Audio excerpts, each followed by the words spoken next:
Why the terrible DM should just write a novel instead of running games. While in college a couple years back, I was invited to a D&D 5e game. It had already been underway for a few sessions, and so I was coming in at level 11, mid-campaign. The DM gave me notice that he likes to run fairly high-powered games, so to help me catch up, he gave me a budget of 2 common, 1 uncommon, 1 rare, and 1 legendary magic item, with lore flavoring to make it more unique to my character. I pride myself on running high-level games and always enjoy being a player in them. I have often run Gestalt 5e games as a homebrew. So, excited, I show up with an 11th level Wild Mage. Who all was at the table doesn't matter a great deal. It was a larger-ish party, but the only person who really affects this story is the GM, and by relation a rogue, who had started out as a regularly attending member, but whose schedule now saw him coming and going as life allowed. Red flags start to pop up early. The GM is theatrical, and not in the good voices role-playing theatrical. He would roll a fistful of d20s and make a show of perusing them, tapping his chin as if doing some complex math. And this was from everything ranging from a barmaid's sexuality to whether our wizard could find components in the city we were in.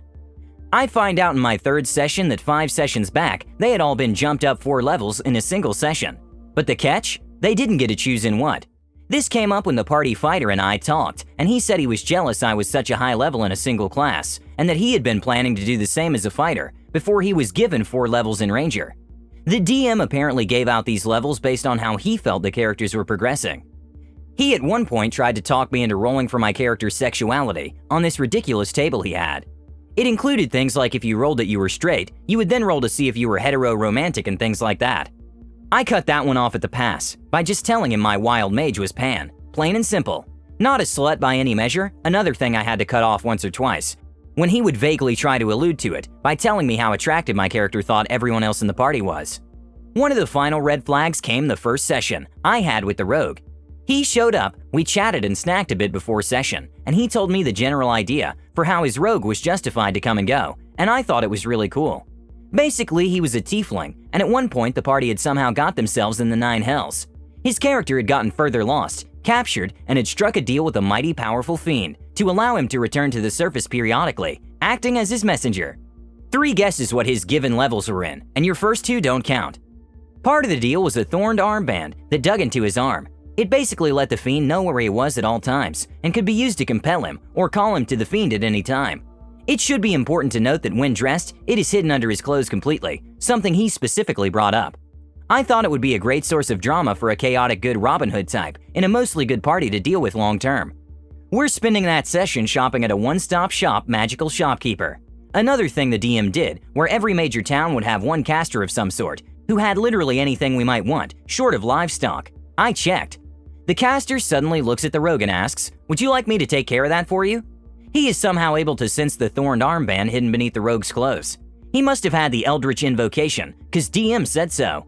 It is revealed to the party now, and the rogue refuses his offer.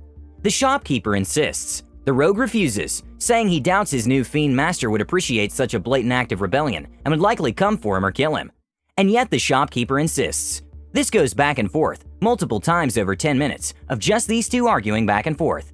I finally butt in, asking if I can make an Arcana check to determine anything overtly dangerous about its nature, besides its more obvious purpose. Basically to help the rogue's case that there would likely be more harm than good in removing it. The DM specifically says if I roll a natural 20 then I can. I roll a nat 20, plus modifiers that brings me to 27. I rolled really well on intelligence, plus my background proficiency. Q grabbing so many d20s that he can't even hold them all in both hands, dead-ass dropping them in his dice tray behind the screen, and a 30-second spectacle of chin tapping and pondering. No, I can't discern anything about it. It's beyond my scope of knowledge. I remind him that I rolled a nat 20, for which he said he would give me something. Nope, he insists that I can't tell if it's anything other than an ornament. A bit exasperated now, I ask why he even let me roll, if there was mechanically no chance of me making it with a perfect roll. He ignores the question by turning to one of the other party members, who had asked about some components before the whole incident occurred. I didn't want to fight with the DM about it and left it be. A few minutes later, he asks the rogue what his passive perception is. It was something pretty high, but I don't recall what. Yeah, you don't notice anything. Later that day in-game, we're bedding down for the evening when the rogue notices that the armband is missing. In a panic, he rushes to the shopkeeper and confronts him. The storekeeper then informs him that he cast some DM magic to show that fiend where it stands, that removed the armband, essentially stripping the player of a plot device crucial to his schedule allowances in real life, and in spite of both in and out of character that he wanted to keep it. The rogue in character asks if there is any way to get it back, to avoid drawing the ire of the fiend, all while out of character reminding the DM that this was a plot device they had worked out together, to enable him to stay in the game, in spite of his real-life scheduling issues. Another fistful of D20s are rolled. Another 30 seconds of pondering. No. And that was the straw that broke the camel's back. There were enough red flags here that things were starting to look like a parade in the People's Republic of China. Partly afraid of just how much more railroady and bad this was going to get as things went on, and partly afraid of being a personal target of such crappery, I came up with a reason to avoid much in the way of conflict. We were still good friends away from the table, and dropped out. He should really start penning that novel now if he doesn't want his players to have any kind of agency in his games. Have you ever been held prisoner by a tyrant DM? Please let us know and comment below.